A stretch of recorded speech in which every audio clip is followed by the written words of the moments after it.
वहीं थल सेना अध्यक्ष जनरल उपेंद्र द्विवेदी ने भी कारगिल वॉर मेमोरियल पहुंचकर वीर सपूतों को श्रद्धांजलि अर्पित की है। वहीं कारगिल विजय दिवस के मौके पर दिल्ली में नेशनल वॉर मेमोरियल पर रक्षा मंत्री राजनाथ सिंह ने शहीदों को श्रद्धांजलि दी, उन्हें नमन किया, उनकी शहादत को सलाम किया। तो द्रास से लेकर राजधानी दिल्ली तक, नेशनल वॉर मेमोरियल से लेकर कारगिल वॉर मेमोरियल तक वीर सपूतों को याद किया जा रहा है, उन जवानों को जो इस युद्ध के दौरान वीर गति को प्राप्त हुए और अपने प्राणों को न्योछावर कर हंसते हंसते देश के लिए उन्होंने ये कुर्बानी दी। और 26 साल इस कारगिल विजय दिवस को हो चुके हैं। हर साल ऑपरेशन विजय की याद में कारगिल विजय दिवस मनाया जाता है। और रक्षा मंत्री राजनाथ सिंह को आप देख रहे हैं, दिल्ली से नेशनल वॉर मेमोरियल से ये तस्वीरें सामने आई हैं जहां उन्होंने श्रद्धांजलि अर्पित की है।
तो दिल्ली में रक्षा मंत्री ने वीर सपूतों को नमन किया है, नेशनल वॉर मेमोरियल पहुंचकर उन्हें याद किया है, श्रद्धांजलि अर्पित की है।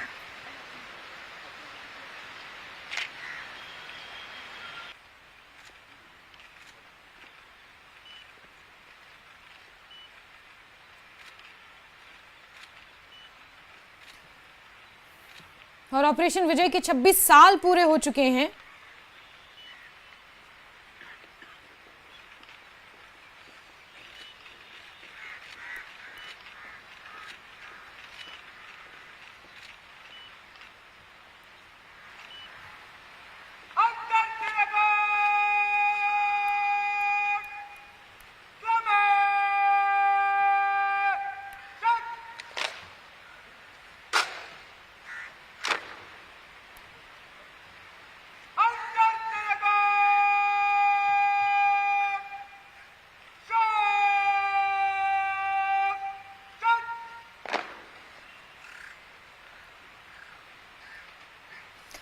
द्रास में कारगिल वॉर मेमोरियल पर हेलीकॉप्टर से पुष्प वर्षा भी की गई है और जिसकी तस्वीरें आप देखिए, जहां द्रास में कई तरह के कार्यक्रम आज आयोजित किए जाते हैं।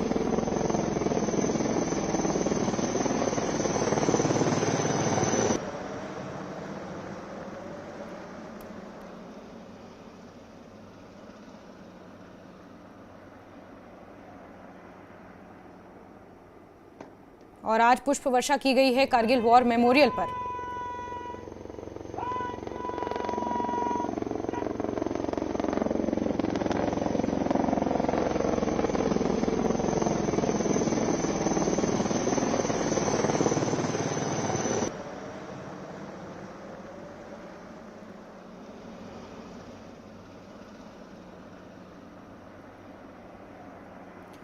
तो द्रास में कल से ही तैयारियां तेज कर दी गई थी, कल से ही तैयारियां शुरू की गई थी और आज का दिन बहुत बड़ा है क्योंकि कारगिल विजय दिवस आज मनाया जा रहा है पूरे देश भर में और ऑपरेशन विजय के 26 साल पूरे हो चुके हैं और कारगिल वॉर मेमोरियल पर हेलीकॉप्टर से पुष्प वर्षा की गई है, जहां एक तरफ ये वायुसेना के हेलीकॉप्टर पुष्प वर्षा कर रहे हैं, इन वीर सपूतों को नमन कर रहे हैं, याद कर रहे हैं, तो वहीं दूसरी तरफ हर कोई वीर जवानों को याद कर रहा है, उन्हें श्रद्धांजलि अर्पित कर रहा है कारगिल वॉर मेमोरियल पहुंचकर। तो वहीं दिल्ली में नेशनल वॉर मेमोरियल में रक्षा मंत्री राजनाथ सिंह ने कारगिल के युद्ध के वीर सपूतों को श्रद्धांजलि अर्पित की है।